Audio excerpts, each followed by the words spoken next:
live from Indianapolis, Indiana. Welcome to the Crossroads Sports Radio Show, presented by Scott K. Nichols and State Farm Insurance. And now, here's your hosts, Brandon Reef and Jonathan Birdsong. Good evening, ladies and gentlemen, and welcome to Crossroads Sports Radio, episode number 287. I'm your host, Brandon Reef. I'll be joined momentarily by my co-host, Jonathan Birdsong. It is the week of the big game. The big game is this Sunday. We are, they're 4 days away from the big game. San Francisco 49ers versus the Kansas City Chiefs. Myself and Jonathan will talk college. We'll talk NFL news and notes. We'll talk super game preview. About said the word.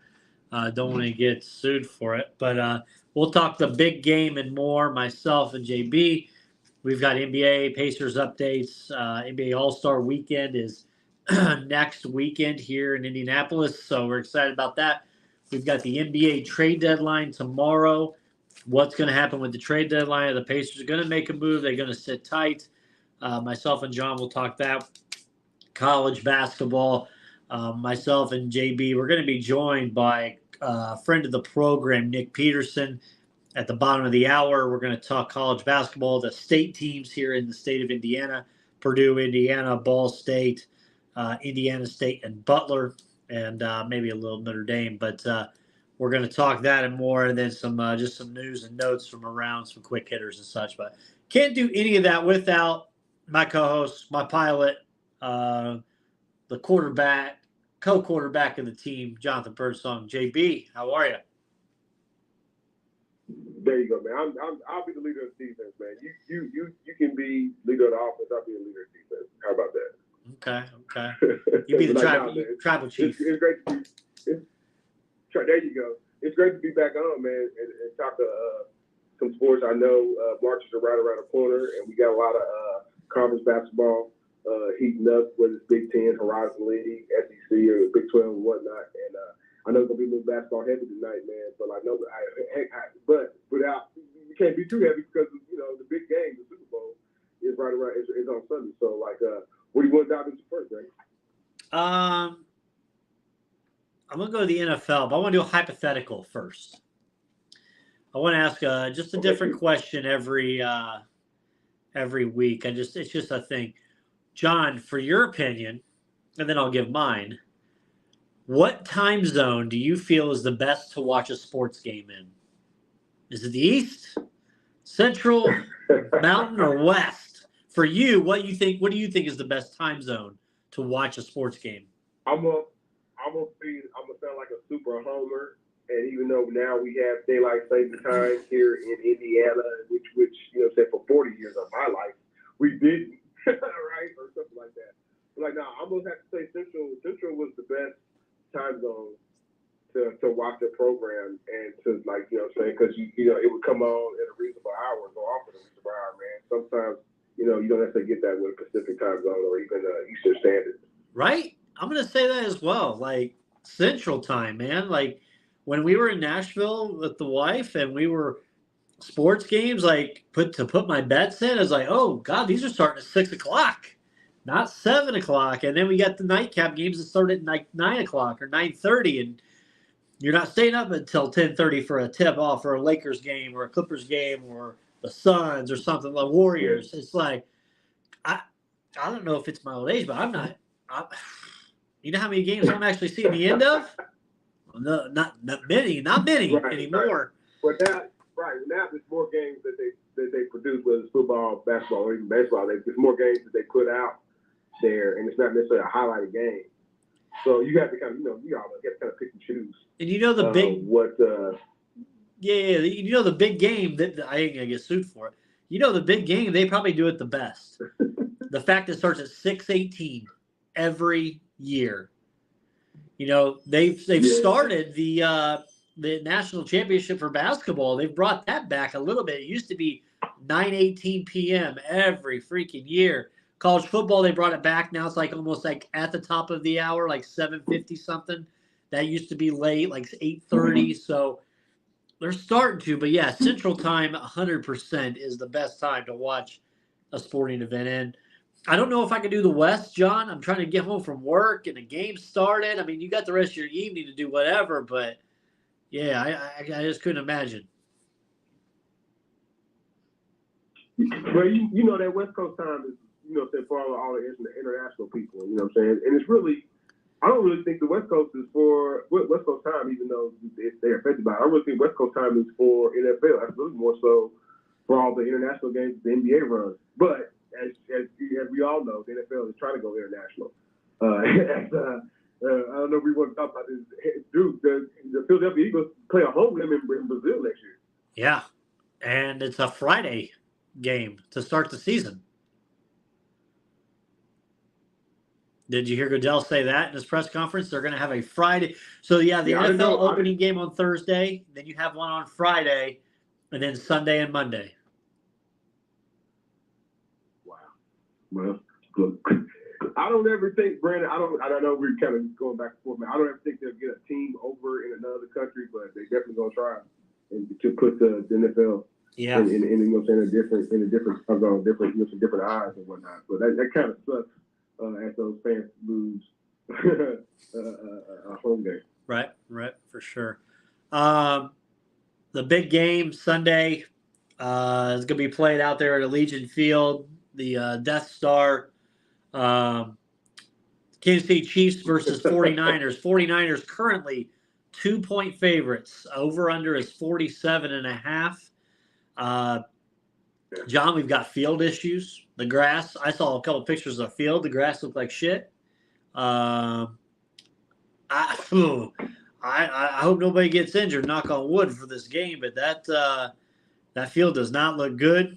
Patty Mahomes is embracing the booing, the villain role if they end up winning. A lot of 49ers fans there, John. I think they've got the home field, obviously, with it not too far from San Fran, closer than obviously Kansas City. But I'm expecting a good game in this one. I can't wait. It's a rematch, Super Bowl back in 2020. Shout out, remember, just 3 weeks later, COVID hit and shut everything down. So let's hope that doesn't repeat the process. But, yeah, Super Bowl or big game preview. Your thoughts? Just I was trying to, trying to figure out a way to convince myself to take Kansas City. I mean, to take the 49ers. Even with the line, giving the heads up, 2 points. I still don't feel necessary. I mean, I think it'll be close. I think that's why it's only 2 points. Brock Purdy, a lot of time about, game 8, dude, you don't get the Super Bowl, without not being special. Right, so I get it. In years past, they've been bandied about Trent Dilfer's name. They've been bandied about Brad Johnson. If you look at their statisticals, and how Brock Purdy got like, dude, he's a better. Look at his tape. He's a better passer of the ball than all of those 2 guys who by the way have won. Who, like I said, they won Super Bowls as quote unquote game managers. But I don't think Brock Purdy is a game manager. And I get it. Everybody from Cam Newton to whoever else on ESPN connected has kind of said, well, he's on the 10th best player. Well, that sounds like sour grapes. Like, he's the 10th best player on the Super Bowl team. Period. And he's the quarterback. He's the leader. They don't question his leadership capabilities. You might question, if he's the 10th best player, I get it. They got a dynamic running back core there. They got a dynamic defense there. But you don't question his leadership capability. You definitely don't question the 10th or 6th or 4 down. They don't question,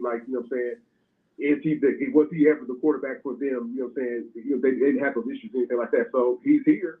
He had a magical season last year. This is even more magical. And for me, get that crap out, that narrative out of game management. You're the Super Bowl man, let it rip. But outside that, I'm kind of gonna stick with my pick, Kansas City, but it's gonna be a close game. I've got the Chiefs. I've got the future Hall of Famer Patty Mahomes because, sorry, Tanner, until I see Mahomes get beat,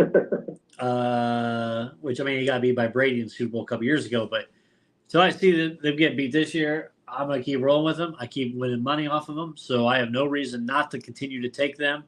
I put a future on, John, before the playoffs started on DraftKings at the Chiefs to win the title plus 700.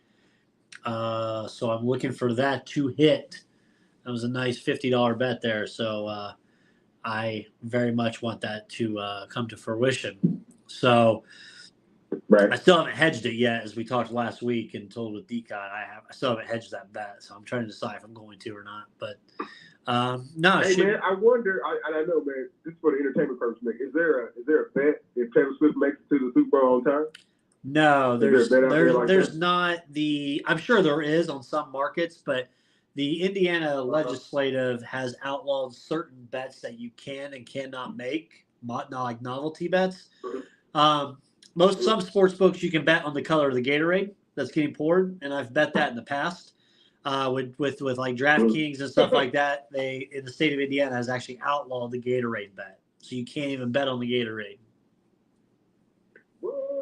So I'm gonna look right now real quick. I'm just curious what other novelty bets, because I haven't looked in probably 4 or 5 days at the novelty bets to see what they have. Give me a second here. Novelty props. I think some of them, they got some that are political, man, or whatever, man. I think. I'm not sure. I thought they had. I knew they were going to tie one up. They've got coin toss. Coin toss outcome is it heads or tails.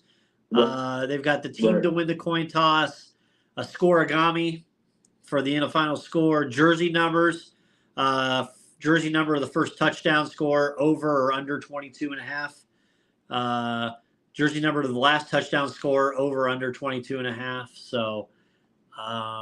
Yeah, they've got some of those things. They've got some cross sports specials with golf. Obviously, the Waste Management opens this weekend, so they've got some of those. John, your Super Bowl MVP right now, the leading candidate they have at plus 125 is your future Hall of Famer, Patty Mahomes. Second is Brock Purdy. I think it's crazy, John, because McCaffrey is third at plus 475. I think if the 49ers win, McCaffrey's got to be the MVP, right? I almost got to put a bet on this right now, just so I can cover my. From that side, right? Yeah. I think it's gonna come down to some dazzling quarterback play. There isn't a defense that's been able to really rattle Patrick Mahomes when he's had protection. That's one thing we haven't said this year. They've had protection issues. They've had some receiver drop issues. You know what I'm saying? But they haven't had protection issues, man. So the defense has stepped up. Brandon, do you know we got some Ball Staters in the Super Bowl? I heard. I didn't see who, but I've heard. Yeah, it's a couple of them. One kid played for these couple of these guys. You know what I'm saying? Were under like free agency, like they weren't even draft picks, or whatever. But like this one kid, they're like their recent, Ball State, graduates or whatnot. One's a quarterback. I do believe his name is Willie Snead. Yeah. No, the quarterback is Nick Jones. He plays for Kansas City. I got it because I was like, what? Ball State's out there? So yeah, the quarterback number 31. That's Nick Jones. And then the receiver, I think his name is, I do believe for the 49ers, his last name is Snead. I think it's Willie Snead. But yeah, man, Ball State, make an impact on the field come Sunday, man. So like, yeah, I'm geek. But like I said, I kind of see, I kind of foresee, 2,000 quarterbacks, on display here. Yeah, come Sunday. I just put a bet on McCaffrey to be MVP just because it's. If the Chiefs win, I win a decent amount of money. If the 49ers win, I hope it's McCaffrey just going off and he wins the MVP award. I mean, Olivia Cupo, she is not bad to see either. So I would with the girlfriend of Christian McCaffrey. So there you go. Put that out there. Yeah, I mean, listen, this sports entertainment show, somebody just messaged me. No, we are not going to talk about Drake. We're going to stay far away from that, long and far away. Look, is he going to be at the Super Bowl? No, but he was, I mean, I think he's a long ways away, long and big ways away, if you catch the drift. I don't think he'll be there. I think he's more of a Canada guy, right? So basketball maybe would be his type of thing. Cheapest ticket, John, and it's just like the NBA All-Star Game, and we'll talk that. Cheapest ticket for the Super Bowl in Vegas, section 324.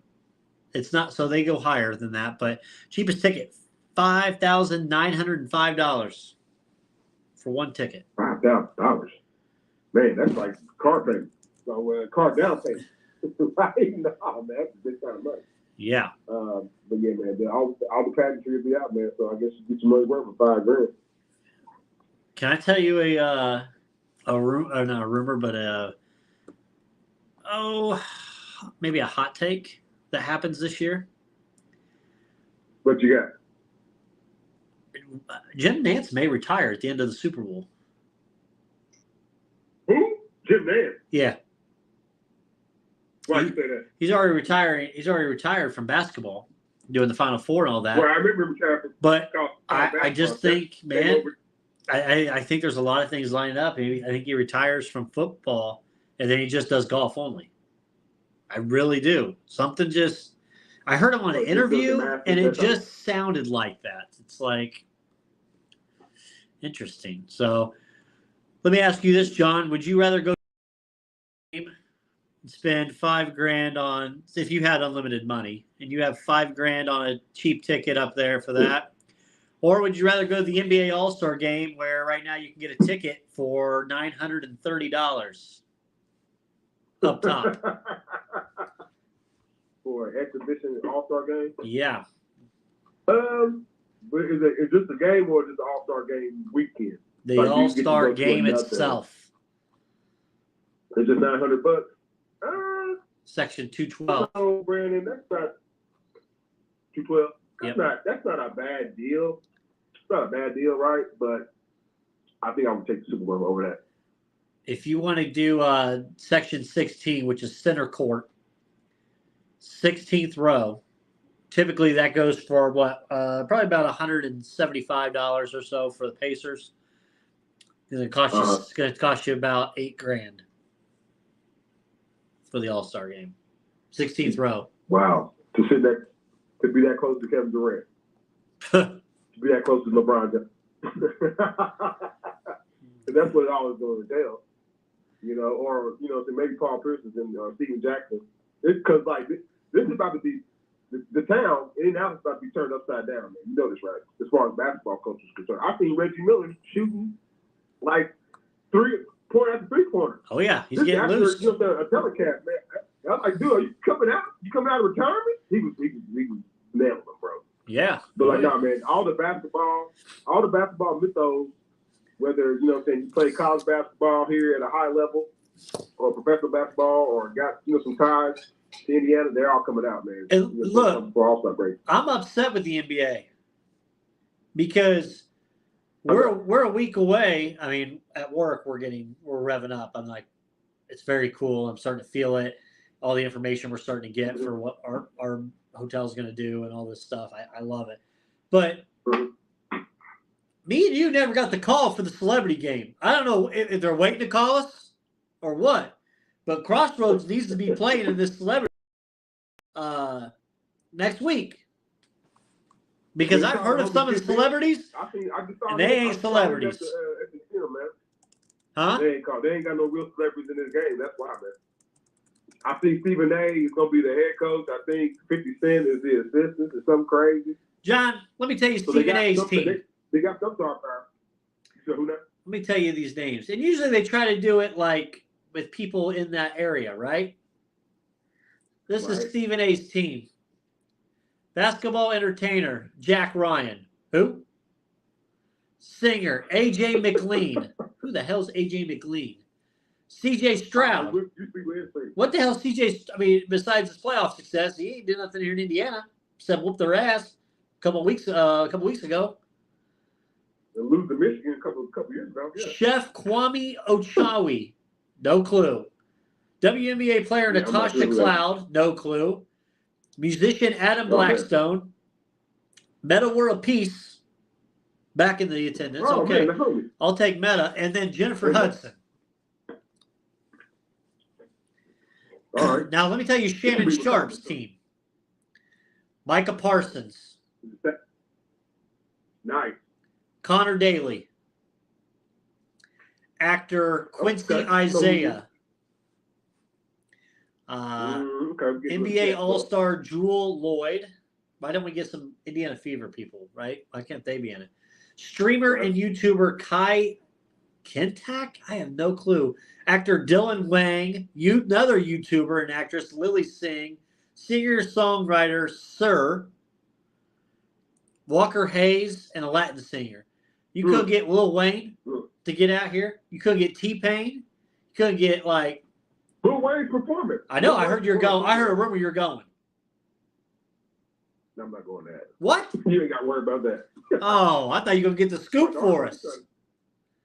No, my daughter might be trying to go, but you ain't got to worry about me going, bro. The people who are coaching the games, these the two teams, Peyton Manning and 50 Cent. So the GOAT's coming back? Say what? Manning gonna be back in the city? Yeah, he'll be at the celebrity game. And 50 Cent, he's giving out more of his cognac. So yeah, that I knew. Yeah, that I knew about. That picture I sent you. The game's gonna air at 7 o'clock on the 16th. The actual game's at 6 o'clock. So, but the game's at 7 on ESPN next week. Former NBA player Richard Jefferson and Colts punter Pat McAfee will be part of its broadcast team for the celebrity game. It's gonna be big news, big deal.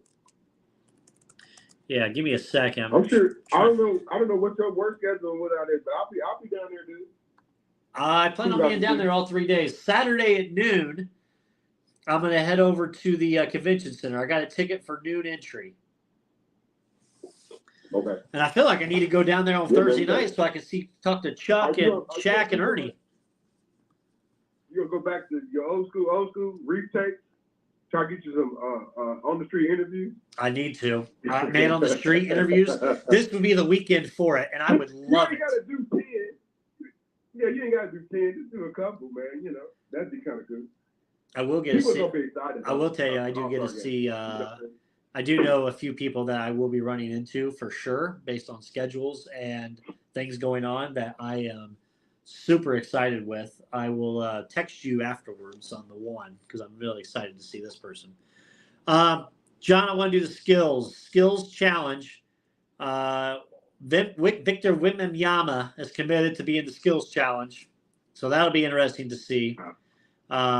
Right. Your 3-point contest this year, your participants: Dame Lillard, Tyrese Halliburton, Donovan Mitchell, Malik Beasley, and Jalen Brunson, and Lauri Markkanen. 4 of the 5 have made at least one All-Star game, and all have made 120 triples so far this year. Lillard won last year. He'll try to be the first one to complete back-to-back since my boy Jason Capono in 07-08. Man, I'm a little disappointed, man, that the homie Grayson Allen ain't participating in the 3-point contest. Right? He's either 1 or 2 in 3-point percentage. And I'm pretty sure he qualifies for the threshold. You know, so you got to have a certain amount of threes. But I'm kind of, it's up to guys if they want to participate, right? You know what I mean? But it'd been interesting to see him put on the show. But sounds like Dame's gonna take another time. I'm glad at least the 3-point contest is some star power though, because when we get to the dunk contest, oh my goodness. Yeah. Speaking of dunk contest, Mac McClung from the Magic. Yep, that was a big clanger. I know he won last year, but Jaylen Brown. Okay. All right, Jalen, stepping it up for the Celtics. I like that. Right. Not Obi, who should be from the state of Indiana, but we're going to go and put Jacob Toppin, who's in the D League, or the G League, and Jaime Jaquez. Blah, blah. Now, Jaime Jaquez can jam, but he's a fresh face into the league. I like Jaylen Brown being into it because, he's a veteran and, he's got final appearance, all those things, all NBA.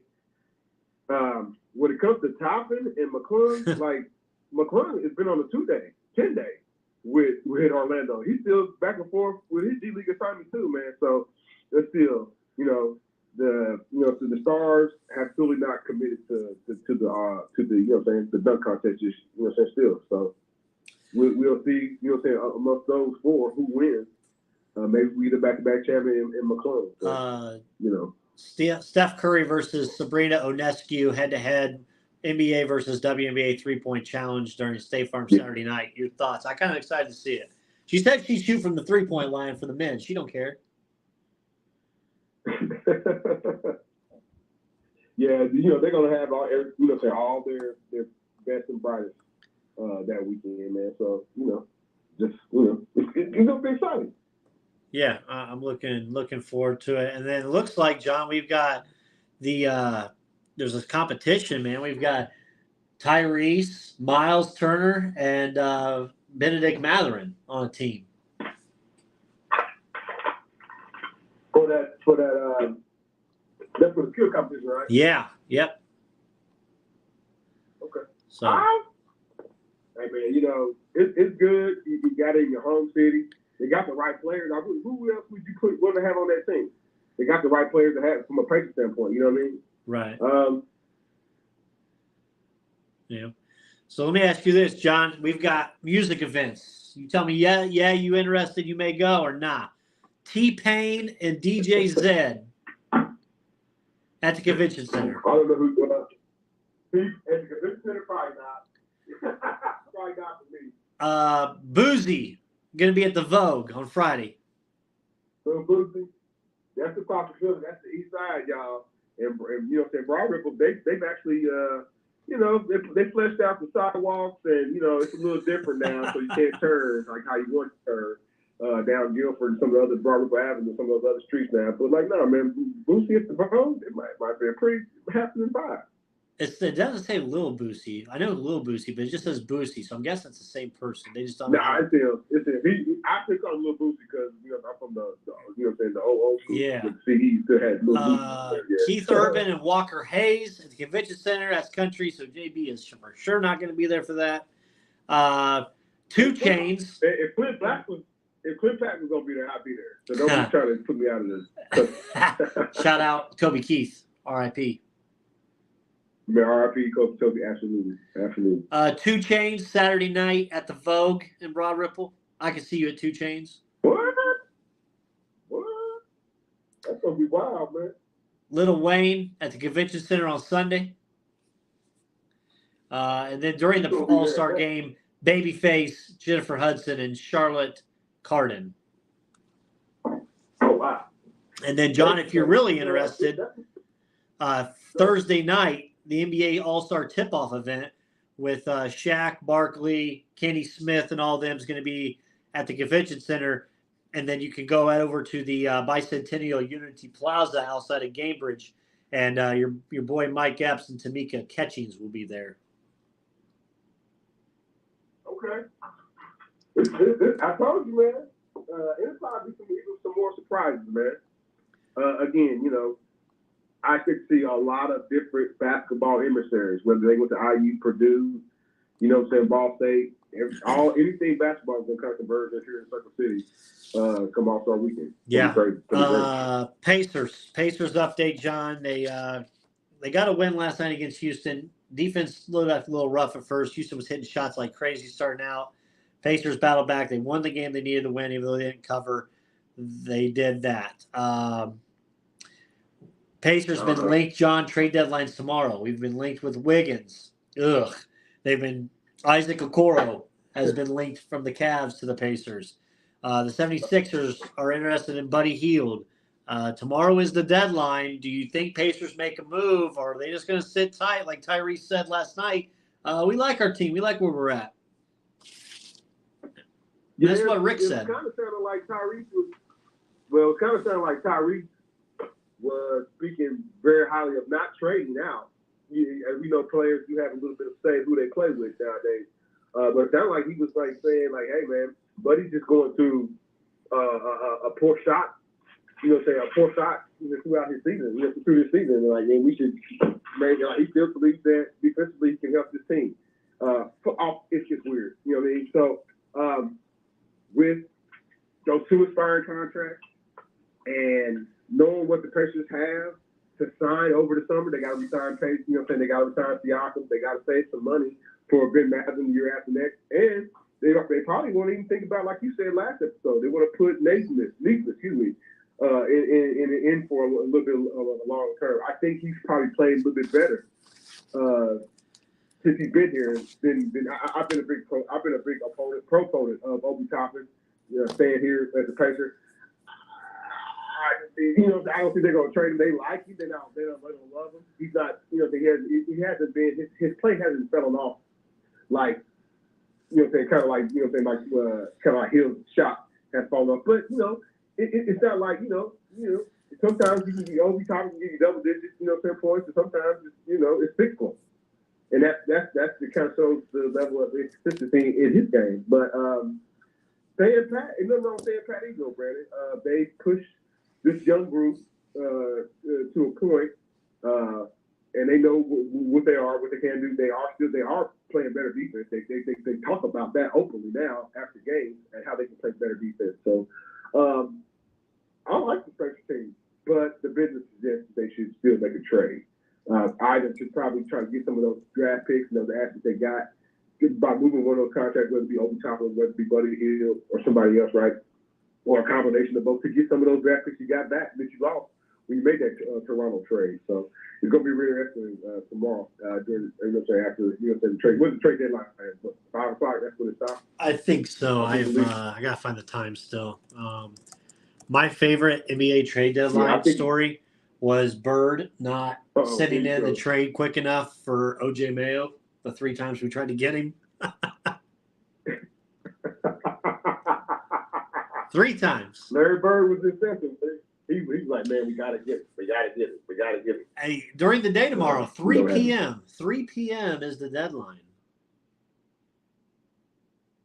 Oh wow! You were thinking of the free agency. Free agency is the thing that starts at 6 every year now. Okay, gotcha. I used to love, by the way, the midnight free agency. I would stay up just for it, and then you get that. You just fall asleep, and it's like that 4 a.m. free agency signing. You're like, what the hell you wake up to? Right. Everybody change things. Yeah.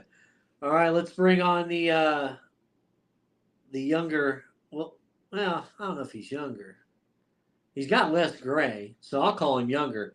The younger brother of Reggie Sykes, D-Cot. Let's bring him on. What's up, D-Cot? What's happening, fellas? Hey, I heard the word praisers, man, and I had to chime in. Talk about before you chime in, D-Cot, I owe you and Brandon an apology. Oh, what's that? Yeah, man. Apology? Are we recording? You know how Fonzie used to, D-Cot, I know you know, because Brandon, I don't know how far you know about Happy Days. You know how Fonzie used to say he was wrong? So you remember he couldn't say the word. He couldn't say the word. Yeah, man. I'm not going to say I was wrong, but the kid, what's his name, Jalen Smith? Yep. Uh-huh. Hey, man, that might be a keeper. Yeah. I wouldn't trade him.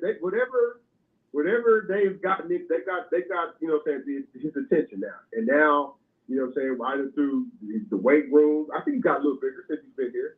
But he's a keeper. He's a defensive hit. Like I would say the first line of defense is Miles Turner, and then he's the second.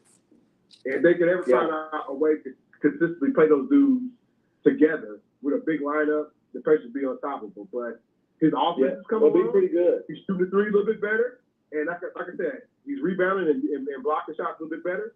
And he's staying on the court. He's not like a project anymore. And I want to say, hopefully, that I was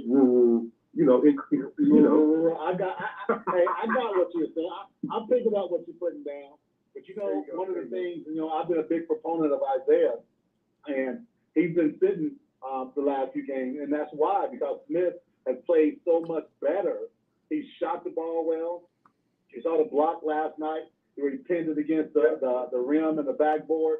He's doing more of it. He affected probably 3 or 4 other shots last night in that rim, right?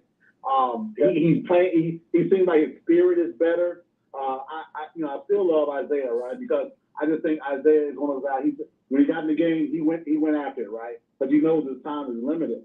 But if Jalen continues to play in the trajectory where he's at, man, that's going to be a real problem for Isaiah because you're talking about he may play 50 games at about 12 to 20 minutes, depending on injuries and that type of thing. Are you okay with that if you're Isaiah Jackson, right?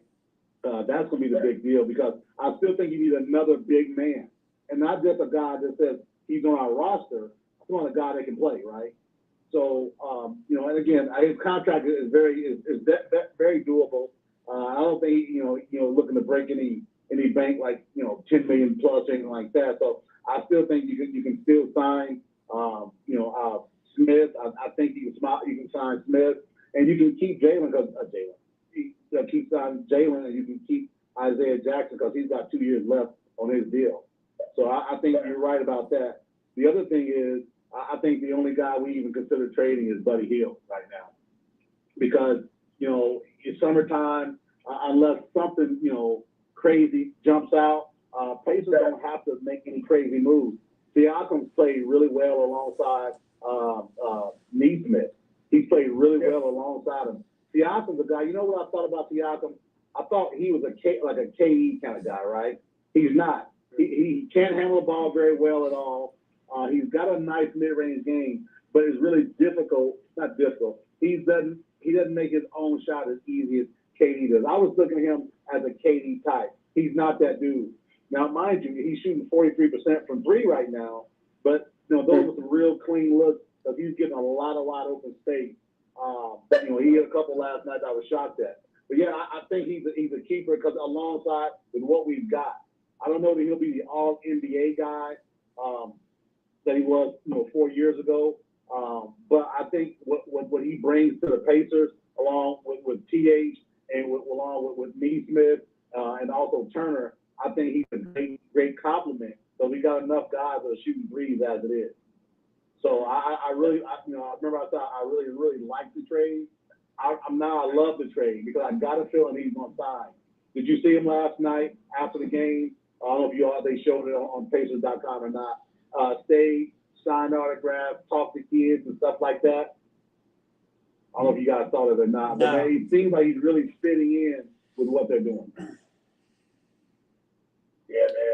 I just want to point out that his level of play is stepped up. The one loss record since Siakam has been a Pacer, like most of that is him finding like injectable minutes for him because like once you brought him in, that cuts into Jarrett Walker's minutes. That also cuts into some of the other forwards as well. But they've been kind of weak, so they've been trying to do two things at one time. And I know we're super quick on this about that, but they're trying to infuse this new talent into their team, but also trying to get Halliburton his $45 million, which kind of been so man. But and I hope they kind of put that. They kind of put that. Yeah. So it's not a distraction. But like that, man, they've got to get more games together and more games together. And they'll be on their way. Yeah, I would agree with that 100%, man. I said, because I don't think Buddy's going to sign. I think he's still going to, command around that $20 million next year in his new contract. I think that prices us out because obviously we're going to prioritize Siakam. We've already took care of Neesmith with his 3 years, 33, which is solid. So, and then now you're talking about Jalen. So you think about this: do you want Jalen or do you want Buddy? I think it's a no-brainer at this point because teams are hunting Buddy. They're putting him in the pick and roll no matter who he's guarding. And speaking of, you said Jalen Smith earlier, JB, the other Jalen Smith from Auburn, the silky smooth 2-year guy from Auburn, they had Buddy on him last night because they wanted him to go into the post because his game, he's a long range guy. And the times when Buddy was on him, he cooked him. But that guy's smooth, man. He didn't touch the rim on, I think, his last 4 shots that when Buddy was playing against him. He didn't touch the rim. On that. I will say, the only thing that's kind of been bad, I don't know if that's a loss. I think you're going to win. Those have been real bad is that when they were running shots and running plays at the opposite, it kind of stuttered up. Been massive. Like, I'm just mad. If Halliburton ain't there, ain't in this, like, then Matson is the shooter. You know what I'm saying? I'm not saying that's like, I'm not saying first option, and I know he's just, that's like, I wouldn't say it's a struggle, but 3-point ain't necessarily his thing, but if he's in the, like, if Halliburton's out, then, like, Ben Matson, I'm not saying he's running like a dog, but, like, he got to play. You know what I'm saying? And he should be, and during that time, go to the feature. Until you can get Halliburton, you got to be about 22 minutes. Okay, Badger, go out here and do your thing. Yeah. Well, it's not really, like he was sick last night, but I'm a little concerned about that because he looked really well in the game before. So you always all these not playing, it always kind of makes me kind of give it a side eye a little bit. But to your point, you're developing those other guys. So you talking about Ben, you talk about the other Ben, you talk about Jarris Walker. So you got 3 guys right there that you want to continue to develop along with your core 7, with your core 6. So Ben is that 7th guy, right?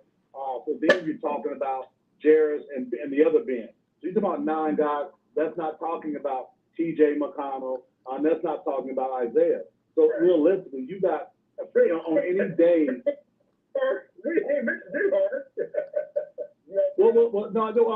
Nimhar's already in there. He's in that core 6, right? So what I'm saying is, you on any game, if the Pacers play 10 players, you wouldn't be worried like, oh my gosh, it's such a drop off. You got 10 guys maybe that you can put in there, and it's not a severe drop off, right? So now you got to think, okay, where are we going to be with this, with our communication, and these guys are willing to accept roles. Like the Detroit, remember the Pistons of the late '80s with Isaiah, Benny, Edward? Are we in a situation where we got guys that say, you know what, I want to be a part of this winning program. Yeah, I'm not going to make as much money, but man, I really love being here. That's going to be the test for the GM over the next 2 years. Right, absolutely. Yep. Yeah. I think when I heard the people talking about why not the Knicks, representing the East, I was like, wait a minute, hold on, man. I get it, they always go to Brunson. Reminds you a little bit sometimes of Al Iverson. I get the Knicks are playing, they're actually still the Olympics, but I think the Knicks can win the East, and surely a healthy Pacers team can win the East too. Hey, let me tell you this. I don't know who the Knicks have healthy or not, because I know OG is still struggling with his elbow. But I'm gonna tell you this. I told my counterpart last night. We got the Knicks in the next week. We're gonna beat the Knicks. I think we got them. I don't know the exact date, but I think I looked at the calendar. The last one, unfortunately, did it come true? Or they led that whole game, man, and they lost that. Yeah, we pissed it away. We pissed it away, man. We fell in love with the 3, and we didn't bring the 4 quarters of intensity. And that was the game the TH played only 20 minutes, also, right?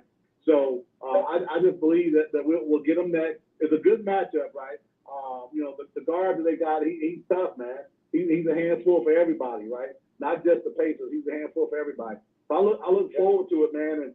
And I definitely don't. If the Pacers do a trade, don't trade anyone to anybody in the East. Don't go against it. Don't trade to your competition. I know we're talking about Philly. Don't give Philly any help. Let them keep on dropping. Let Milwaukee keep on dropping. So that's why I say if you're gonna trade, you send Buddy to the West. And to your point, JB, get a couple second-round picks back. If you can scrape up for one, hey, that'd be great, especially with a team like an Oklahoma City or something like that. I don't know if you can, but you get a couple of seconds to recruit some of that Siakam deal. I think that's a good deal, man, for the Pacers. Absolutely. Man. Yeah. Hey, and last thing, I'm not gonna even call it a dark horse, man. The skills challenge, and I won't watch it because I don't watch anything on All-Star Weekend. But the skills challenge, I can't stand it, man. The skills challenge, JB, we can talk about that offline. But Turner, Ben, and TH are going to win whatever it is they're doing. I don't even know if they're treating them like circus animals or what. But whatever it is, they'll win. Because you got ball handling, you got shooting, and you got skill. Those 3 guys are skilled. So they'll win it. In my opinion, they're going to win, whatever the skill is. Yeah, if you're a fan, if you ever watch, I understand where you're coming from, Peter. I understand why you don't watch. If you're a fan of late 80s All-Star game basketball, they didn't never send nobody to the floor, but it was a little bit more competitive than what it Yeah. Hey, listen, man. Hey, listen. In June, we can go to West Montgomery Park, JB, down the street from where we grew up at, right? And we can see better basketball. Right. You know what I'm saying? So yeah, no thanks for me. Still, you be out enjoying some of that ambiance, man. That's the budget. The All-Star game ain't been here since what, 83, 84? It was 85. It was 85 at the Hoosier Dome. Yeah. Hey, here's a tidbit. I went to that game, right? I went to it with my big brother. Not my real big brother, but it was my big brother. $35 a seat. $35. I would never forget that. It was 85. $35, man. 2 tickets. 35 a piece. So I looked at the prices. Lowest price that I got upper deck, $420. No thanks, man. No thanks. I can do without that. But again, I'm sure there'll be some good going on Sunday that I can watch beside the All-Star game. But that's all I got. Man, I don't want to talk Pacers tonight, man. But a pretty good game last night, and I look forward to tomorrow night's game against Golden State. We'll see how that plays out. You got the Super Bowl, right? I don't know, man. Big time sports fan. You might not have no kids. Is anybody on Alabama playing for either team? I don't think so, but that wouldn't be why. I just haven't had the interest that I've had in the past, right? I think Kansas City wins it. I think Mahomes is a magical self, but that doesn't mean if somebody's having a party, I won't go. I'm just not interested really in watching the game. Because it's not enough money. It's not enough parlays to bet on either, man. And Brandon understands that pain. So it's not enough. I mean, yeah, there's a lot of prop bets, but I'm not a big prop bet fan anyway. Right now, the 49ers are at +2 to win. -2. Yeah. I'm sorry, say my meaning. -2. Yeah, they've been rolling at 1.5. They've been 1.5 to 2, kind of depending on what book you're looking at. 1.5 to 2. Oh. Okay. Yeah. All right. We gotta keep it rolling. We got our guest getting ready to come on. Appreciate you guys. Y'all be safe. I'll message you guys some stuff later on. I got to pick up my cousin here in Shelbyville, see how he's doing. So I'll keep you guys posted. Sounds good. Take it easy, D-Cop. All right, fellas. Be safe, fellas. JB, you gotta check your phone, man. Your audio, you sound like you're underwater for like the last 10 minutes. All right, we fix it. That sounds better. I mean, it was bad. Like, I don't know if our Facebook group could hear it because it was low and it sounded like you're underwater. So I apologize to our Facebook listeners if you couldn't hear it. The podcast and stuff picked it up a little bit better, but the Facebook one, I don't think so. And I was texting you, telling you to fix your audio so you weren't checking your phone. We're going to bring our guy on, but I got to warn you before we bring – so Nick Peterson's going to be our guest here in like 2 minutes, 3 minutes. So, Reggie, you got 3 minutes, my man, before our guest calls in. What you got? First of all, you got that old guy on there that just called before me, like on a Geico commercial. You know, don't act like your parents. That's that guy. I'm not watching the Super Bowl because he left the coach and he don't have a pro. He got 20 pro teams. He's been on everybody that's a 49ers fan talking about they're going to win. He's been on everybody that's a Kansas City fan talking about they're going to win. He's a big dummy. I hate going to the Pacer game. He's winning because he's a big dummy. It's his turn to buy, and he goes away from buying the beer. He's a big dummy. He's talking about don't trade within your conference. Well, sometimes you got to trade within your conference. You can't always get what you want, but if there's a deal to be made in the East, you make that deal. It's not about egos and stuff. It's about getting better. It's a business, dummy. He's a dummy. That's why he gambles all the time. He ain't going to pick up his cousin. He's going to the casino to lose his money. So look, watch. Nick Saban then left Alabama. Watch this dummy leave Alabama. I give him 2 years, and he's going to be out because he's a dummy. You know, matter of fact, JB Brandon, I'm thinking about moving my seat to another part of the stadium. I really hate sitting next to this guy at Pacer game because he doesn't understand sports. I mean, just listen to him. I don't really bet because I don't like. Listen to this guy. We have, man. Reg, as we go into All-Star break, man, as I know you watch all sports, man, what has kind of been your thoughts on the Pacers? Should they trade Buddy Hill or just kind of stay pat? I kind of want to stay pat, but if they trade Buddy, I'm not going to be mad. I mean, that's why we got rid of some of our draft picks early. We got a bunch of draft picks. We don't really necessarily need them. We can't find playing time for the two rookies we have right now and some of the other guys who drafted in previous years. But if you get a good deal, his contract's expiring, let him go. If you can sell him to 1 year, after the year, you sign him.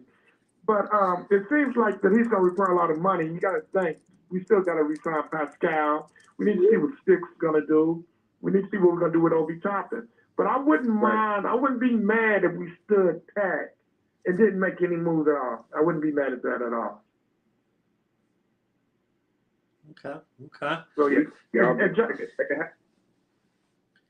Jonathan, you sound a lot better now. Brandon was right. You was like, man, like you was talking underwater, holding your nose. I was like, Aqua Boogie, get the hell. I can barely hear you. Exactly. That's why. Hey, Reg, I was trying to be the good producer and texting him, but he wasn't checking his phone. He must got it on silent. You know how JB is. Oh, yeah. Well, at least he's doing that, not eating. He used to eat back during the show. You could hear that. So he's gotten better. Just took 6 years. Unprofessional blog, unprofessional podcast. You know. Reg, you gonna watch any All-Star? No, man. I'm gonna watch some of the stuff. I got some friends coming in town, sisters coming in town. So I'm gonna do a couple of events. I'm not playing no crazy amount of money to get anywhere, but I'm sure there's a couple of local places that you can probably get in. And you going to 2 Chainz? No, I don't think I'm going to 2 Chainz, but there's an old school party at the Madam C.J. Walker. I think Mike Epps putting together. I know they got an old boy from Eric B. and a few other people that I think is going to be pretty nice. It's not an official NBA sanctioned event, but you know, there's going to be all kinds of NBA events that ain't sanctioned going on. Right. But I did think about Friday. They got some kind of a free concert. You need to go online and get your tickets now in that new mall area that they're built. It's supposed to be like a free concert down there. So yeah. Mm-hmm. Okay. So yeah. But I know you know. Please don't be like your parents. That's what y'all should tell Todd when he starts talking, because he just sounds like the old mad guy that's, you know. But he is old. Get off my grass. You kids get off my grass. Yeah, well, yeah, he is old. He looks old and he acts old. But you're right. You're right. Right. Okay. Well, we just gonna have to get him some help then. So yeah. Absolutely. Reg. But I know you got a guest come on. I think I've said my piece. Go Dodgers. Go Colts. Go Pacers. Go all the Indiana schools. Go Butler. Go IU. Go Purdue. And go Southern University. Southern University basketball beat Jackson State the other day, and I'm so happy about that. Blue and gold, Southern, baby. Y'all have a good one, fellas. See ya, Reg. They appreciate you. All right, that's our guy, Reg. He got his call in. I'm glad he was on time. He was prompt. And see, I told you I'm not being the only one. You sound like you were underwater, so I appreciate that. So, the producer that I am, texting you undercover. Give me 1 second. While we're doing the show, the wife is texting me, so I'm texting her back. Happy life, bro. You already took that thing. Well, she's asking about dinner, and she knows we do the show on Wednesdays, but she's texting what time are we finishing so we can do dinner. So that's not bad. Nick Peterson's going to call in here in a minute. I just told him to call in about 7:55, so we're about a minute away from him calling in. We're going to talk college basketball now. I want to thank our sponsor, Scott K. Nichols, State Farm Insurance. We also want to thank our sponsor, Maverick Custom Motorsports. Without those two, John, we would not be able to do what we do. We would not be able to pay the bills, keep the lights on. We would not be able to bring to the masses here in the city of Indianapolis, the state of Indiana, and the country of the United States on this planet Earth.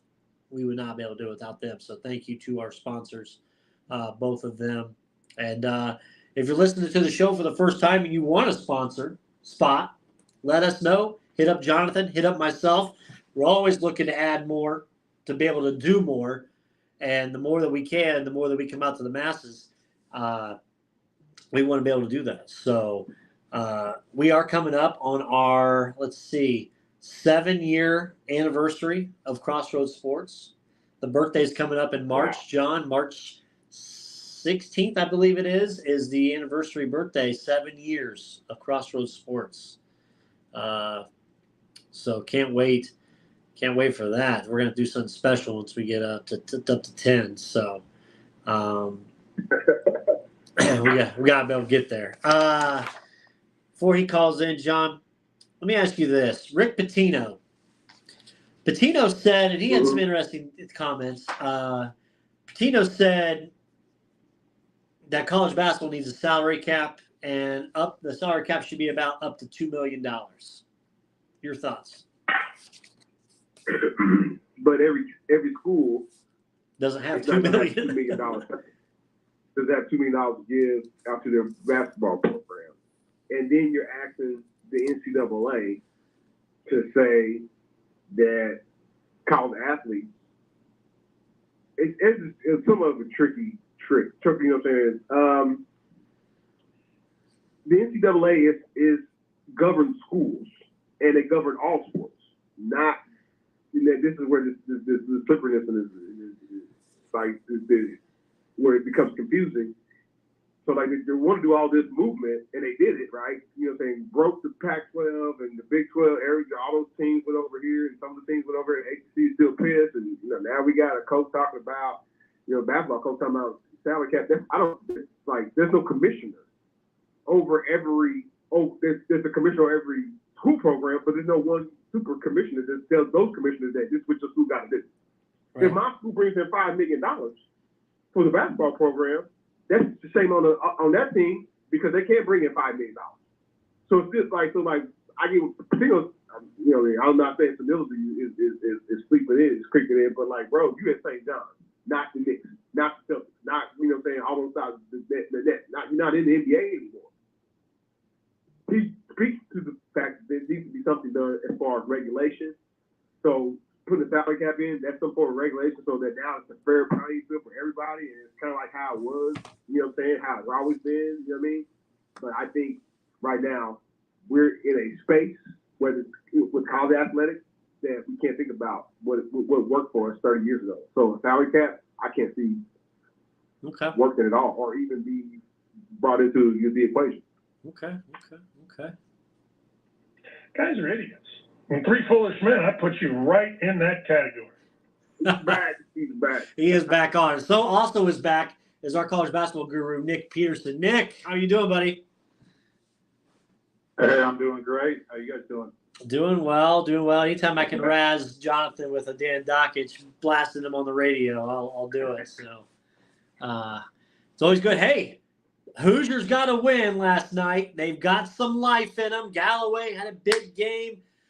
They're not dead yet. I know we texted this morning. Big win. They're not dead yet. They've got an opportunity this weekend to make a statement if they want to get into the NCAAs this March. Yeah, that's what I was just gonna say. You say they're not dead yet. Well, go ahead and plan their funeral for Saturday at 8 p.m. because that's when they're dead officially. Oh, we haven't really talked. We haven't had a chance to talk to you on live. I've talked to you off air plenty of times. What's wrong with this year's IU team? And I know we could go in 1,000 different ways of this, but just a snapshot, your assessment, what do you believe is wrong with this IU team that was expected to be, I guess, not as bad as what they are playing like? I know they weren't going to be as great because they lost Trace and Hood Shafino, but it's kind of not been what Hoosier fans have been kind of looking for. Yeah. I mean, I think even going into the season, coming off this off season, I think there were plenty of question marks, right? I mean, the talent was there. You had a couple, young All-American guys coming in with Bear and Mbako. You add that to guys like Xavier Johnson and Galloway and Renew. You feel like there's plenty of talent on the court, right? However, it's certainly not translating into any wins or any meaningful wins, I should say.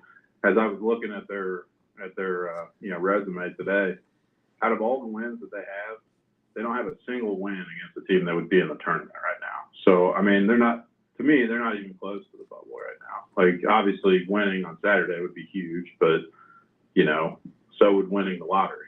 So, but to answer your question, I mean, I think it really boils down to lack of leadership.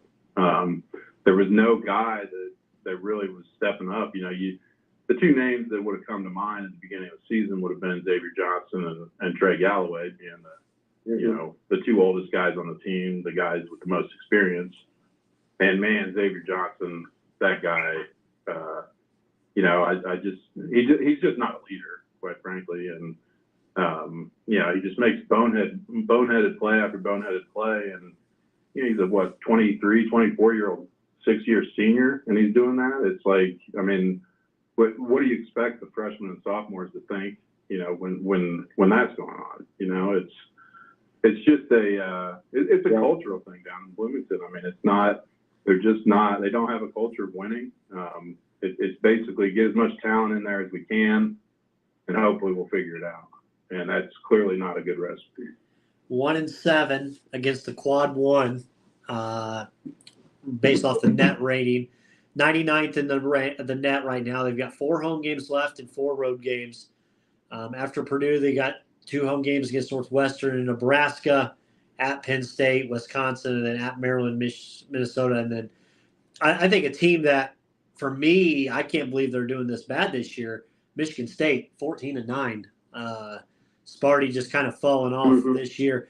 But back to IU, I do like the progress that I've seen. And with Crossroads and, being a Purdue fan and all, I do watch the IU games because I want to see, just how they play and all that. And I said something to John a couple weeks ago about Anthony Leal. And the dude I said, why not give him a shot to come in there as a senior and just let him kind of go in there and do his thing? And what's the worst thing? I said, the guy's a pretty good shooter. Let him get his shots up. Right. And he's done that the last few games. And he's kind of energized this ball club a little bit, I see. Yeah, 100%. I mean, and it just makes you wonder. I mean, what's Woodson seeing in practice, to make him not put him out there? I mean, obviously the guy's got heart. He's got ability. He might not be the most athletic. He's clearly not the biggest. But he's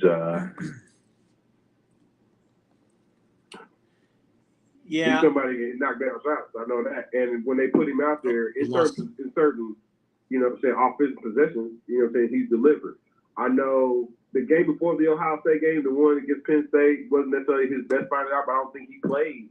Like they didn't put him in a whole lot of he didn't get a whole lot of playing time. That's what I kind of worry about. I kind of question about. I think Coach Woodson is a good coach. I just don't think he's necessarily a good coach for college basketball because he doesn't necessarily know how to get the best every time. I'm gonna put my most athletic guys out there every time, and that's cool. But unfortunately, if they're not keyed in or not, at the level of what you demand, like Indiana is, we all know Power 5. Like the expectation is to get to the tournament, and but now y'all got all these games behind you. Now the expectation is, So did Coach Woodson coach to that? I would say no. Well, I told in the games that they won, in the games that they won, right? In the games they won, it's when he's allowed other people, the trust factor. I think that's what it is, the trust factor of okay, Xavier Johnson, he just took a flyer on me. Why would I trust these other guys on the bench? Whether whoever, TJ Gunn, I know whoever, Leo, whoever. You know what I'm saying? So that's where they are right now. They've shown. I can't necessarily just totally give them the death knell because they showed some. I thought they were gonna do against Ohio State after they did against Penn State. I was like, there's no way they can go on the road. And I think that's a quad 4 win still. You know what I'm saying? You've been even beating a lousy Ohio State team. Sorry. You know what I'm saying? Still a quad 4 win. So my opinion, hey, I know it's hard times. You know what I'm saying? A tall stack, right, to beat Purdue coming up this weekend.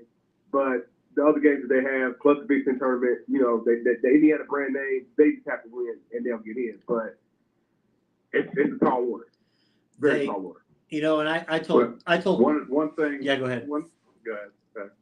Well, I was just going to say one thing. I noticed you were running through their schedule a minute ago, and I was looking on KenPom earlier today, and he predicts the score of every single game, in the future. He has the Hoosiers losing every single game the rest of the way. I mean, even the 4 home games. The 4 home games are what you say. I think Nebraska, Northwestern, Michigan State, and Wisconsin, maybe. yes. He's got them losing all those games, not to mention all the road games too. So, Wow. I mean, even if they do go out and pull a miracle on Saturday and beat Purdue, I still don't think they're going to get in.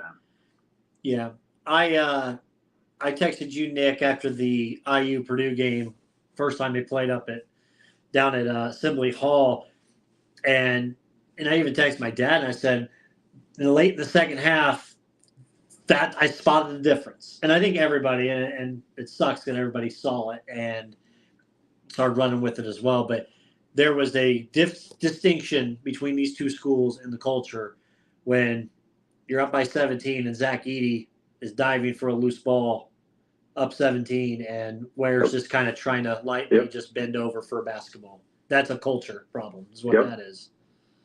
100%. 100%.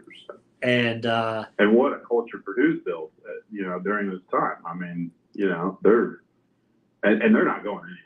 I mean, they're going to be really good for years to come too, Boilers. Well, I told John that I'm hearing, like, I told John before the season, I said, this is got to be the year you got to pull the Virginia, and you got to come out there and you got to hone in and take care of business in March and get yourself there and all this. They've been tested throughout the season in different ways. They finally got a win at Rutgers, right? When's the last time Purdue ever won a game at Rutgers? I don't think it's happened. They had a lead against Northwestern. Northwestern battled back. It's not your old grandpa's Northwestern team either. Purdue, we lost. And then Wisconsin. At Wisconsin, that typical Purdue team would have lost that game when they were down, lost the lead and got to within 2 in the second half. But they battled through and won. So they're getting to where they need to. I need to continue to see better guard play. There's still turnovers that Braden Smith does that just make me go crazy. Lawyer still needs to find his shot. If they play athletic guards, faster guards, that's where Purdue's going to struggle. They struggled against it with St. Petersburg or St. Pete. They struggled with it with Fairleigh Dickinson. They both had faster guards. Northwestern had faster guards, and we saw it that they could get wherever they wanted and almost beat Purdue twice. So that's my problem with the Boilermakers right now is faster guards create a bigger problem for Purdue as they kind of move towards the end of the season and the NCAAs. Yeah, I don't disagree. You're absolutely right. And that was their downfall last year. I think the big X factor and the big difference between this team and last team is the addition of Lance Jones. Absolutely. He gives that fifth-year senior presence. And he's, as far as all around, offense and defense, one of the best guards I think Purdue's had in a while, quite honestly. You look at, obviously, Ivy and Carson. They were phenomenal offensively, but, lacked a little bit on the defensive end, whereas Lance, that's where I think, Lance can guard those faster guards, and he's going to be ready. Not only that, by the time the tournament rolls around, Smith and Lawyer are essentially juniors at that point. And I agree. I mean, Smith does turn it over a little bit too much at times. But, man, when he's on, that dude doesn't turn it over, and he'll drop 10 assists on you and score 15 points like it's nothing. So, I agree with you with the Virginia comparison. And, it's never easy to win 6 in a row in March. But, this Boiler team, in my opinion, is the best team in the country, and I think they're going to have every chance to do it. Their final 8 games of the year, they have 5 at home and 3 on the road. There's only 3 road games remaining for the Big Ten for Purdue. It's at Ohio State, at Michigan, and at Illinois. So if they can take care of business at home and then win 2 of those 3 games, maybe you lose to Illinois on the road. But, you can get yourself another Big Ten championship kind of going into to March, which I just saw the bracket the other day for what next year's Big Ten tournament's going to look like. And, my God, why don't we just give everybody buys in the Big Ten tournament? Jesus. It's with all those teams, it's looking wild. am I correct that there's going to be like 2 or 3 teams that won't even make the Big Ten tournament then, right? No, they're putting everybody in, from what I saw. Oh, they are. Okay. I thought they said that they weren't. But. Maybe they changed it now. Yeah, that's going to be interesting when you get all the West Coast teams in here too. Yeah, I was going to say. So what do we expect? I mean, we've got, and let me get to the Pac-12 real quick. John's favorite Pac-12 conference of champions. Arizona 17-5, Oregon 15-7, UCLA bad year 10-11, and Washington 12-10. So right now you're looking at Arizona and Oregon inserting themselves into the Big Ten next year as kind of perennials as well.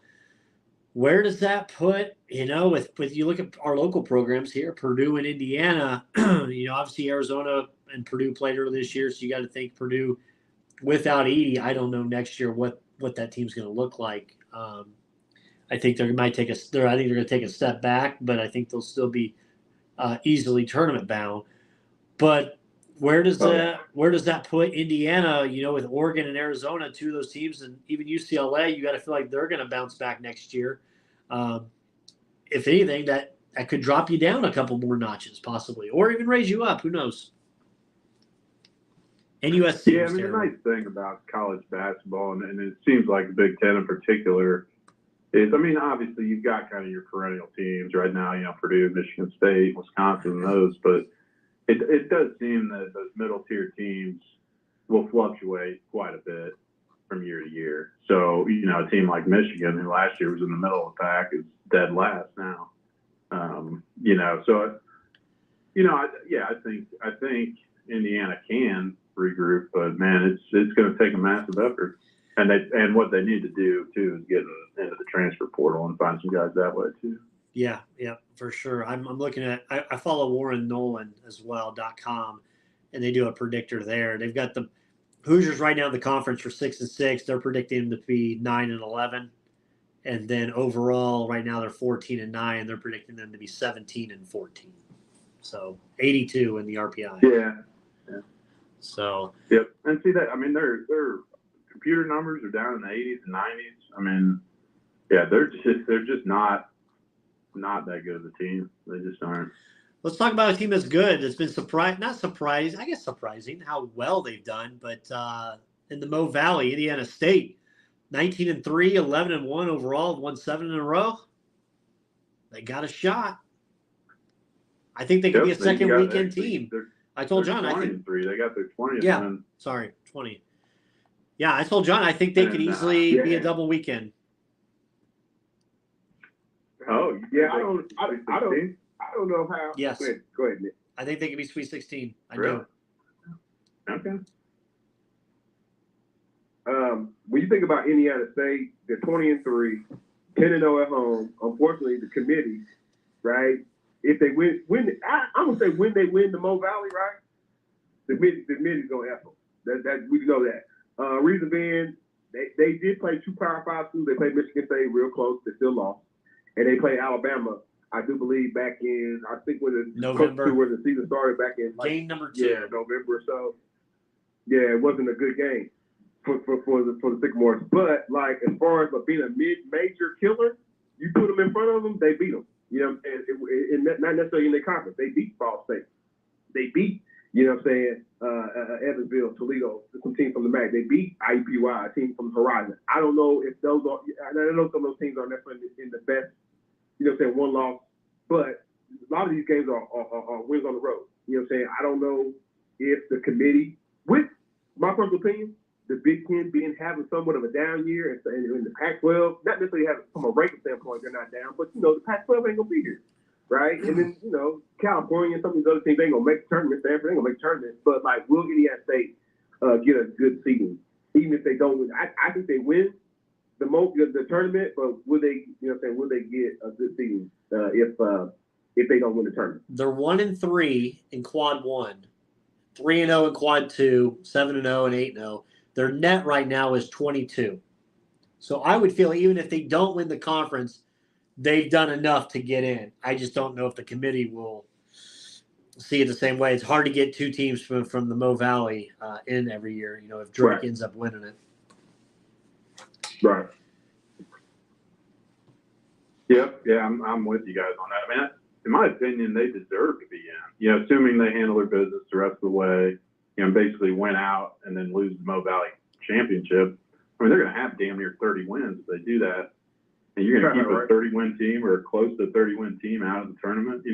I get it. They're not playing a Big Ten schedule, but, the Missouri Valley is also not the SWAC. I mean, Right. It's still a mid-tier conference, not the worst. So, and especially the more and more, I heard you guys talking about the whole salary cap thing and all that. So it just really feels like more and more as we go, those power teams are just going to have all the power. I love having, why not throw a mid-major team if you can, and it's between say a 27-4 Indiana State team against a 18-13 Syracuse or something, let the little guy in there. Come on. Right. Yeah. Right. That's what I'd be thinking. That's a little bit. Yeah. So from a team that we think should get into a team that's truly on the bubble, Butler, 14-8. Their net right now is a 50. They only got 3 quad 1 wins. They just had a big win recently at Creighton, and they've beaten Marquette, who's number 7. They've beaten them. They've also beaten Texas Tech, who's ranked 23rd in the country. Yep. Lost to Connecticut. Lost Lost by 9 on the road, so maybe that's a little moral victory there. But do we think the Dogs can play in? Right now they're in, based off Joe Lenardi, but it's going to be a big battle for the end of the season for them. I say they need a Big East win, a Big East tournament win. They got to still finish this regular season out, 500 or better. A Big East tournament win will probably get them in. Thad Mata has turned this program around. He's got a lot, the starting five is a bunch of transfers, but they've all bought in, right? And then the reserves are all, first-time freshmen, man. So you got to tip your hat to Thad Mata getting that thing turned back around in such a short time. I can't necessarily say there's any one individual that next Gordon Haywood or out this bunch, but they got a solid team. Like Brandon said, they beat Texas Tech. At Texas Tech, they went on the road and beat California. The tournament team, the committee, they look at those things like that. Even though, like I said, Texas Tech, California, where they are right now with their program, but at that time, Butler had enough gumption to beat a ranked Texas Tech, to beat a ranked Marquette. I think they're in, but they're gonna have to, do their due diligence and try to win this game. Because again, UConn's gonna run away with that Big East. They swept. They've already swept. They played them twice already. They've already swept them. So I think it kind of comes down to them, continuing winning. Like I said, 500 better as their Big East season continues. And like I said, picking up a win, maybe 2 in the Big East tournament. And like I said, they'll be in. Yeah, I mean, you took the words right out of my mouth as far as the scheduling, particularly the non-conference scheduling. It is a big thing that the committee always looks at, and I'm looking at their schedule. They played 4 power conference teams in the non-conference. On top of that, they played Florida Atlantic and Boise State, who are both probably tournament teams. That's 6 out of their 11 non-conference games that are against really good teams, not to mention a grueling Big East schedule. I mean, to me, by the end of the season, they will have played one of the toughest schedules in the country. So if you can put up 19, 20 wins, with a schedule like that, you have to be in the tournament. You just have to be. And the other point I was going to make too is the rest of their games. They've got 8 games left, 5 of them at Hinkle. So I think that's a big thing for them. They can hold serve at Hinkle. They could probably even lose one of those 5 and still get in. Right. So yeah, I think things are looking good. Like you said, Thad. I mean, you got to give Thad a lot of props. He's done a great job in a really short time. So yep. Yeah, it's pretty exciting. Last thing I have, just going off the AP poll right now. If you had to pick right now an NCAA champion, obviously we don't know what's going to go and what the brackets are going to look like in the road to the Final Four.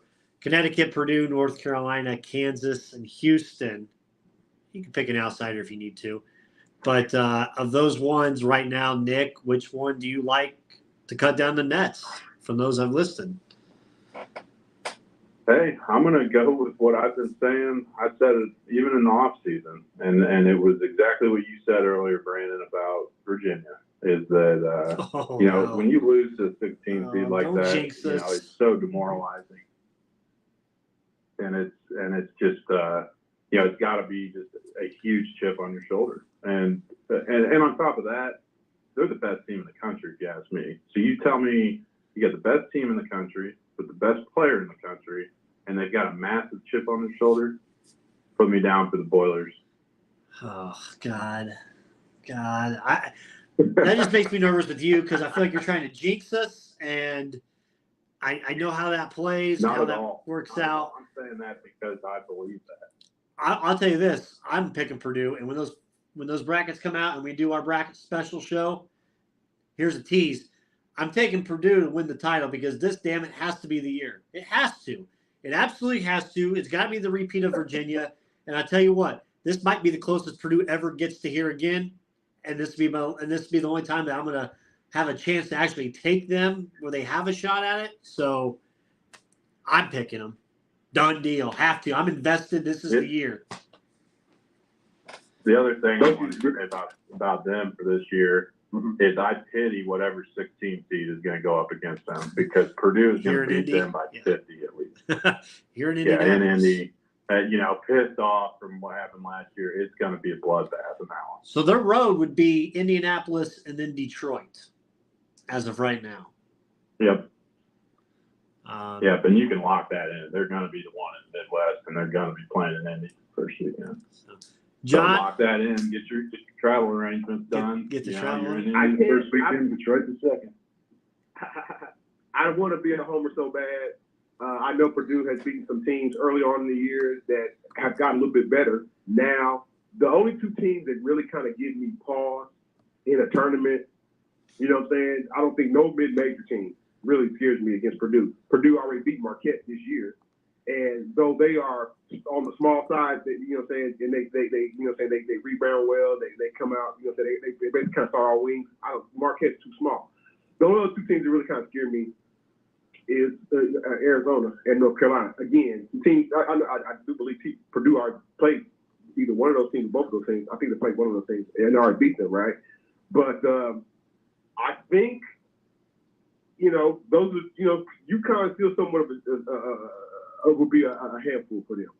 You know what I'm saying? Those are the two best teams. If it comes down to one of those two, I would have to go with UConn. But anybody else, whether it be Arizona, Marquette, Duke is probably a second, a second weekend out, you know what I'm saying? Because I don't necessarily think they're strong as they, as they've been in the past. I like Carolina. There's really nobody out in the field. Yeah, outside of Carolina and like I said, UConn. Those are teams that kind of give me pause. But I really would like, like I said, Purdue. This would be the year because like IU's down and you rub that in their faces. But like the two. Like I said, two best teams right now, UConn and Purdue. And I see them, one of those two teams, hoisting up, cutting down the net this March. Okay. Well, Nick, thanks for joining us again. We'll get you on. We'll do our bracket special show once again in March as we go through the brackets. So, but thanks for joining us tonight, buddy, on kind of a little bit of a short notice. Absolutely. Always great. Thank you, guys. All right. See you, buddy. Thanks for calling in. See you. All right. John, last thing before we wrap tonight. WWE Fallout, man. Roman, Rock, WrestleMania, press conference tomorrow. We'll see if they have the match. Cody, everybody wants Cody. There's a lot of outrage with it. Getting us a Seth and Cody match. Rock just kind of said, I'm going to take my executive powers and I'm going to insert myself in this match that I don't rightfully deserve as a title match. I think everybody would be happy if it was non-title. And then Cody and that would be night 2, and maybe Cody wins the title night 1 with Reigns. That way Reigns says, hey, I'm superior ahead of everybody. I'll take you both on one each night. That's what I think they personally should do, but they're not. Yeah, I know WrestleMania for you wrestling junkies, man. The rug got swept up under you, man. They put Cody Rhodes on this great story arc since his return back to the WWE World Wrestling entertainment. Right? You can't call it WWF no more, right? And with, unfortunately, the controversies, Vince McMahon and Brock Lesnar, the powers to be that run the WWE thought that it would be better for a more high profile. The Rock is he was more high profile than The Rock when it comes to the world of professional wrestling. They can actually still wrestle, right? You know what I'm saying? The Hulk Hogan's of the world, the Ric Flairs of the world. Though they may try to get back in the ring, they can't get back in the ring, right? But no, man, it's the storyline that people kind of do. I'm obviously a proponent of it. I like The Rock coming back. The pop was amazing, but the boos were also tremendously amazing once they kind of, swerved the crowd and everybody, taking Cody out of it. And then the way he did it, he's like, all right, he basically stepped out. He didn't say, I'm going to throw a punch to The Rock or talk crazy to The Rock. He just kind of stepped out. So, right.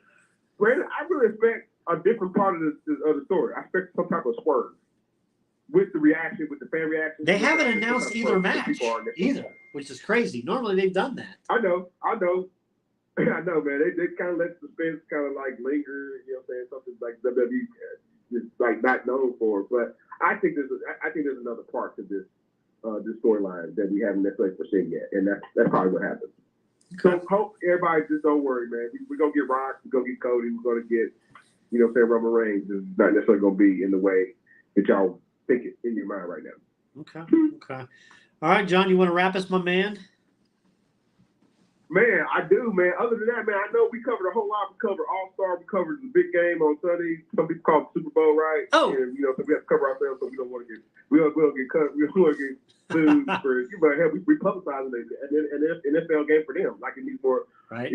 Publicity. But like, no, man, we had a great show tonight. Thanks to all the friends of the program calling in, chiming in, D-Cot, Uncle Reg. Thanks to Nick Peterson, our basketball group, for calling in, enlightening us, man. We were all on the same page. We all think Indiana State, the Fighting Sycamores, Fighting Trees, right, to make the tournament. IU got a tough road ahead of them. And shoot, I wanted to say Purdue should win not only the Big Ten regular season, but also the tournament, man. So, we'll see if some of our predictions kind of come to fruition outside of that. Outside of that, Brandon, I just want to say thanks again to Scott K. Ness for State Farm Insurance and Maverick Custom Motorsports, both our sponsors, who proudly sponsor us and help us, like I said, pay the light bills and all those things, help keep the show moving and grooving.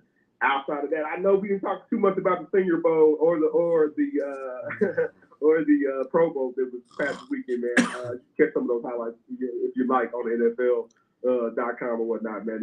The Pro Bowl ain't what it used to be, y'all, but it is still around. The Senior Bowl, for me, had a couple of highlights, man. If you're a big college football nerd like I am and want to see, the next Bo Nix or how far Bo Nix might be able to do in a pro setting, or even Spencer Rattler, who was the Senior Bowl MVP this past weekend, man. A lot of their talents were on display this weekend, man. There's still, like I said, a lot of football left to be played and a lot of, to digest. We still got to go through the draft and some of the offseason free agency. As well, besides the big game on Sunday, so like, no, man, me and Brandon Reese will be back next Tuesday. Next Tuesday, we have a special. I'm gonna keep the special guest that we have kind of coming off the show special. Yeah, I'm gonna let that be. But there, special Tuesday, Crossroads Sports next week. Like I said, Brandon told y'all at early part of the show, we got a 7-year anniversary coming up back in March. I already got my wheels turning on that one, man. I know Brandon got to go, get some supper time because his wife is calling, man. But so outside of that, man, this has been Crossroads Sports episode number 287. I'm Jonathan Burson. That has been Brandon Reed. We are Crossroads Sports. If you didn't call in tonight or you didn't chime in on the Facebook Live, man, why aren't you, man? So, if you listen to my voice next time, next week, next Tuesday, call in 929-477-3331. We'd love to hear from you. Or click the link on my page, click the link on the Crossroads Sports page, click the link on Brandon Reed's page to listen to the show. Outside of that, I know I talk fast, and like I said, this has been a great show once again. We're just, we try to do bigger, better every next week. I'm Jonathan Burson. That's Brandon Reed. Again, this is Crossroads Sports. We'll talk to you later. See you next time. Thanks for listening. God damn, that's an ending. I love it, JB. Keep it up, my man. Thanks for listening to the Crossroads Sports Radio Show. You can find more episodes on iTunes and